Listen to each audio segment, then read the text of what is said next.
मालिक का प्यार, अनमोल दात, उस मालिक का अद्भुत बेमिसाल तोहफा। जो भाग्यशाली जीव मालिक के इस तोहफे को हासिल कर लेते हैं, उन जैसा दोनों जहान में कोई नजर नहीं आता। मालिक के प्यार से मतलब आप किसी भी तरह की कोई बुराई नहीं करेंगे, क्योंकि जो मालिक से प्यार करता है वो बुराई की तो सोच भी नहीं रखता। सोच आ गई तो सुमन करके मालिक के चरणों में सौंप देता है। मालिक, मुझ में ये गुनाह की सोच आई, ये बुरे ख्यालात आए, तू मुझे माफ कर। और हमेशा सबका भला मांगना, भला करने। कोई उसे गालियां दे, कोई उसे बुरा बोले, तो भी मालिक से दुआ करता है कि मालिक इसे सद्बुद्धि बख्श, इसे नेक अकल दे, ताकि ये तेरा बंदा तेरे से कभी दूर ना हो, तेरी दयामय रहमत से ये माला माल हो जाए, कभी काल के नशों में चूर ना हो, कभी एक मायक पदार्थों में मजबूर ना हो। हे दया के सागर, रहम कर ताकि तेरा बंदा तेरे से दूर ना हो। इंसान जब ऐसी सोच रखने लगता है और कोई अपनी मान बढ़ाई की बू नहीं रह जाती, तो वो इंसान से भगवान तक की यात्रा बहुत जल्दी तय कर लेता है और मालिक के नूरी स्वरूप के दर्शनों से माला माल हो जाता है। फिर उसकी निगाह जिधर भी देखती है सदगुरु मौला नजर आते हैं। नूरी स्वरूप हर किसी के अंदर ऐसा होना असंभव नहीं है, लेकिन मुश्किल जरूर है। वैसे देखने में देखा जाए तो मुश्किल कुछ भी नहीं। नाम जपना है, चलते बैठ के काम धंधा करते हुए प्रभु का सुमरण करना है। कोई ऐसा तो कार्य नहीं है कि आपको करने में कोई दिक्कत आती हो। बड़ा ही आसान है, कुछ ऐसा नहीं। लेकिन जब करने लगते हो, कभी मनमते लोग, कभी माया, कभी काम वासना, कभी क्रोध, लोभ, मोह, ये सब चारों तरफ से इंसान को जकड़ लेते हैं। जरा जरा सी बातों को लेके इंसान गुमराह होता है, जरा जरा सी बातों के लिए पगलाया रहता है। कुछ भी बात नहीं। जो सुमरण किया करते हैं उन्हें कोई फर्क नहीं पड़ता, और सुमरण अगर नहीं करता तो भाई बहुत फर्क पड़ जाता है। आपको कबीर साहब की बात सुनाई, इब्राहिम अधम बादशाह था, उस पर गंदगी घोल के डाल दी गई थी, तो भी उसने यही कहा। 12 साल लग गए थे उसको, लेकिन कहा तो उसने ये कि हे डालने वाले, भगवान तेरा भला करे, मेरा मन कमीना इसी के काबिल था। और कई ऐसे भी सज्जन होते हैं, पानी का छींटा गिर जाए तो ऐसे लगता है गोली मार दी किसी ने, तोप चल गई। हाथ साथ में टच हो जाए, कहता ओए हाथ लगाया तो लगाया कैसे, बाई चांस लग गया बेचारे से।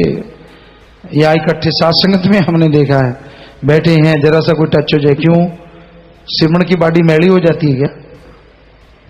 हाथ लग गया तो क्या हो गया? क्या कोई आफत आ गई? तो वो सारे फोके होते हैं ऐसा करने वाले, क्योंकि वो सुमरण नहीं करते, बर्दाश्त शक्ति नहीं के बराबर। कोई बात कहे तो चाहे उसको कोई कहे ना कहे, लेकिन उसके अंदर से कीड़े जरूर काटते हैं, क्योंकि वो मन का अहंकारा होता है। जो अहंकार जाता है उसको मार अवश्य पड़ती 100%। हमने गांव में देखा कि जो सांड होते हैं बड़े अकड़ जाते हैं, फूं फा, कोई पास नहीं आता, पांव से माटी निकालते रहते हैं, नाक का पानी गिराते रहते हैं और बुरा हाल होता है जी। और फिर कई बार उनका हशर ये देखा, बराबर का कोई मिल गया। पंजाबी में कहावत है, टट्ठे छोटे दा बैर बड़ा पैड़ा हुंदा है। हमने अपनी आंखों से देखा है ये चीज वाकई। तो वो झोटा और वो सांड आपस में फिर जो टक्कर लेते हैं, ज्यादा फूंफा करता है, कई बार उसका इतना बुरा हाल होता है कि सारा सामान ही निकल जाता है। और कई बार हमने देखा फूंफा करते करते एक सांड था, ज्यादा ही फूंफा करने लगा, और तो कोई दिखा नहीं, डिग्गी की दीवार थी, दिखा कि ये है मैं कम हूं, दीवार पे टकरे मारी, ऐसे उसे किया, वो दीवार गिर गई, साथ ही आप गिर गया, बाहर निकाला, तब तक काम तमाम हो गए। सो आदमी को अहंकार नहीं करना चाहिए। किस बात का अहंकार?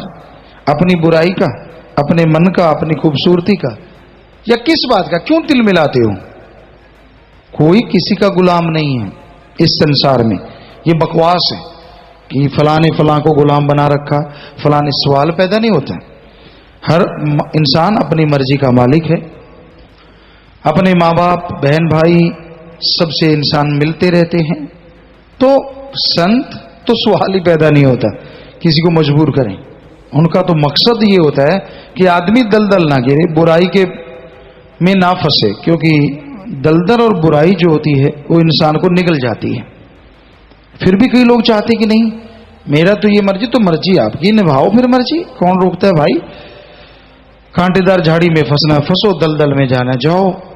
क्योंकि जिनको राम नाम अच्छा नहीं लगता, सदगुरु मौला के वचन मजाक लगते हैं, उनकी जिंदगी 100% एक दिन मजाक बन जाया करती है, ये गारंटी है। और जब बनेगी तब पता चलता ही नहीं, जब तक नहीं बनती लगता। क्या कई कह देते हैं सत्संगियों को, क्या मेरी टांग तोड़ दी, क्या मेरे ये कर दिया, क्या मेरे कीड़े, क्या मेरे फलां, क्या मेरे धींकड़। और मालिक भी पता नहीं आसपास ही सुन रहा होता है। जो ज्यादा फूफा करते हैं सांड की तरह, टांग ही टूटती है, फिर छुपाने में नहीं आता, क्योंकि सबको शोर मचा रहा होता है, क्या तोड़ देंगे वो। तोड़नी किसने? अपने कर्मों ने। राम कभी किसी को नहीं मारता, हमने बहुत बार सुना है। इंसान खोटे कर्म कर करके अपने आप मर जाया करते हैं। अपने आप बुरे कर्म, अपने आप निंदा, बुराई, संतों के वचनों का मजाक उड़ाते रहना। जब आदमी अहंकारता है ना, तब ये निशानियां होती हैं उसकी। सिमरन छोड़ देना, सेवा नहीं करना, मन मत चलना, क्या कर देंगे, क्या हुआ, ये वो, कुछ जवानी का जोश। और जब कुछ हो गया तो फिर वो बात है, तू हंसता है बहुत, तेरे से रोया नहीं जाना। तो भाई ऐसा हो ना किसी के साथ। हम कोई बद्दुआ नहीं दे रहे, हम तो मालिक से दुआ करते हैं कि मालिक तेरी औलाद है, सबको सद्बुद्धि बख्श, किसी के साथ ऐसा हो ना। पर जिनको अहंकार होता है उनको ना तो हमारी प्रार्थना अच्छी लगती है, ना हाथ जुड़े हुए अच्छे लगते हैं, क्योंकि उनका अहंकार उस सांड की तरह होता है। तो भाई फिर हश्र बुरा होता है। फिर कहते संतों ने वचन कर दिए थे। संतों ने क्या वचन किए थे कि मालिक भला कर, और ये समझाया था कि अगर ये कर्म करोगे तो ऐसा बुरा हश्र लाजमी होगा। अब आप वो कर्म करना नहीं छोड़ते। आपके पंजाबी जी कहते थे धौण च किला अड़े, तो जब वो किला निकलेगा तो फिर ये लटक जाएगी, फिर किस सहारे खड़ेगी।